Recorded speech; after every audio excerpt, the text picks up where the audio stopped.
Bismillahirrahmanirrahim. Assalamualaikum warahmatullahi wabarakatuh. Waalaikumsalam warahmatullahi wabarakatuh. Baik, pada kesempatan kali ini, kelompok kami akan mempresentasikan terkait mata kuliah ilmu mantik yang berjudul Kegiatan Verifikasi dan Falsifikasi terhadap Teori Pendidikan Nativisme. Berikut adalah nama kelompok kami. Saya Risetiawati NIM 045.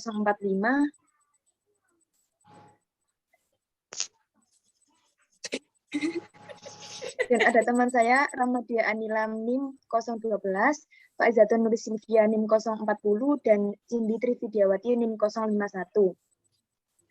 Baik, yang pertama ada kajian teori. Teori yang akan kami bahas ialah teori tentang nativisme, di mana teori ini dipelopori oleh tokoh yang bernama Arthur Schopenhauer, yakni filosof Jerman pada tahun 1788 sampai 1880.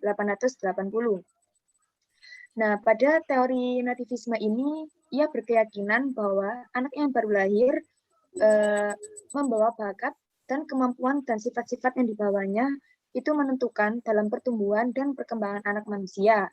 Nah, pendidikan dan lingkungan tidak berpengaruh terhadap perkembangan anak, bahkan tidak memiliki pengaruhnya sama sekali. Misalnya, seorang anak yang memiliki bakat menulis, pikiran, perasaan, kemauan, dan seluruh kepribadiannya tertuju kepada menulis. Begitu pula penyanyi, pemain bola, dan lain-lain. Nah, dalam ilmu pendidikan, pandangan tersebut dikenal dengan pesimisme atau pesimisme pedagogis.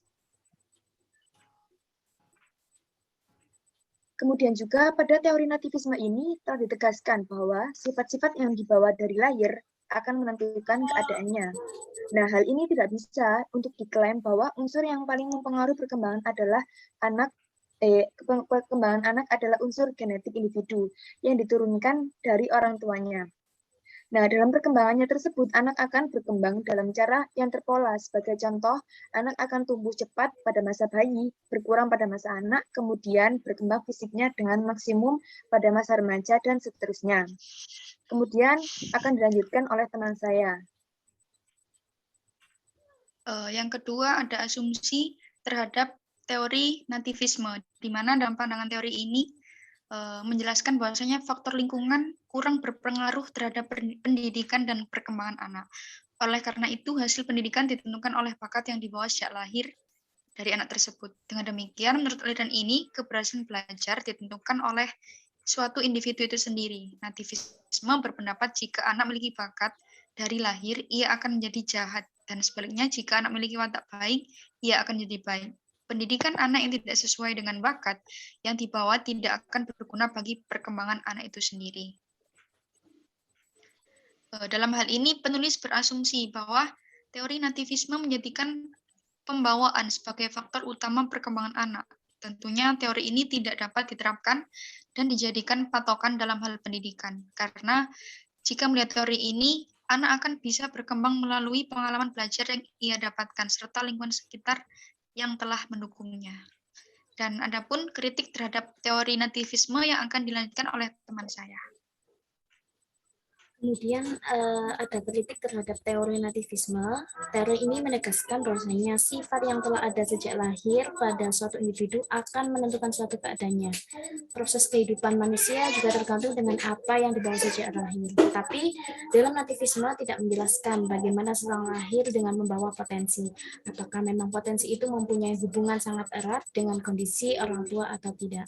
Namun dalam beberapa penelitian, menyimpulkan bahwa anak sangat dipengaruhi oleh keadaan orang tua, baik keadaan fisik, psikis, maupun sosial ekonominya. Adapun rumusan masalah yang dikemukakan untuk meruntuhkan teori nativisme ialah, yang pertama, apakah pendidikan mampu mengubah karakter dari seseorang? Yang kedua, apakah bila sang ayah tidak pintar, maka kemungkinan besar anaknya juga tidak pintar? Padahal dalam hal ini dapat kita analisis ketika anak tersebut tumbuh dan berkembang di lingkungan mendukung, maka anak tersebut dapat pula tumbuh dan berkembang menjadi sosok anak yang cerdas atau pintar. Yang ketiga, apakah seorang anak yang sangat mirip dengan orang tuanya secara fisik akan mewarisi sifat dan bakat orang tuanya? Padahal dalam hal ini dapat pula dianalisis persis dengan adanya satu teori empirisme. Dikarenakan menurut saya, anak yang lahir secara normal dan mirip dengan dalam segi fisiknya tidak menjamin suatu sifat dan karakter yang dimiliki oleh anak tersebut. Maka dapat disimpulkan terkait mengapa teori empirisme berlawanan dengan teori nativisme, dikarenakan dalam suatu perkembangan pada anak menjadi seseorang yang beranjak dewasa ialah tidak sama sekali dapat ditentukan oleh lingkungan sekitarnya atau bahkan pengalaman yang telah diterimanya sejak dini.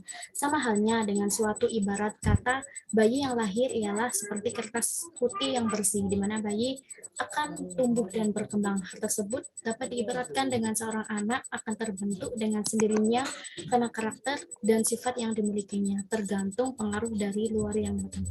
Kemudian akan dilanjutkan oleh teman kami. Baik, di sini saya akan melanjutkan terkait dengan langkah-langkah kegiatan verifikasi dan falsifikasi terhadap teori nativisme.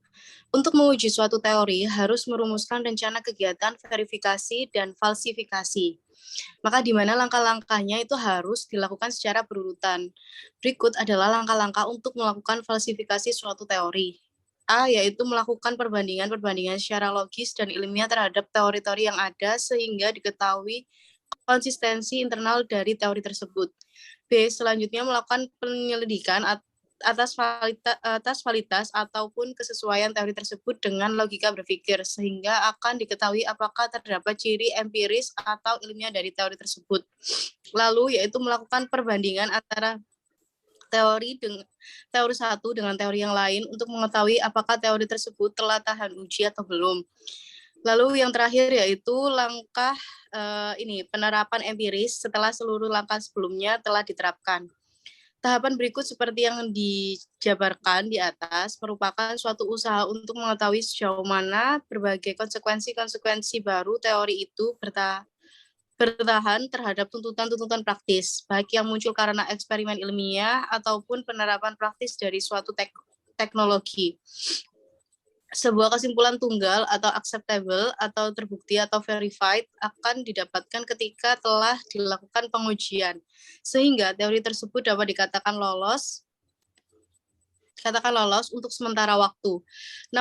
Namun demikian, jika nanti kesimpulan-kesimpulan tersebut dapat diuji kesalahannya.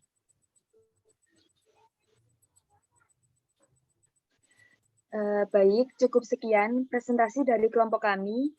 Kurang lebihnya mohon maaf, semoga bisa bermanfaat. Terima kasih. Wassalamualaikum warahmatullahi wabarakatuh. Waalaikumsalam warahmatullahi wabarakatuh.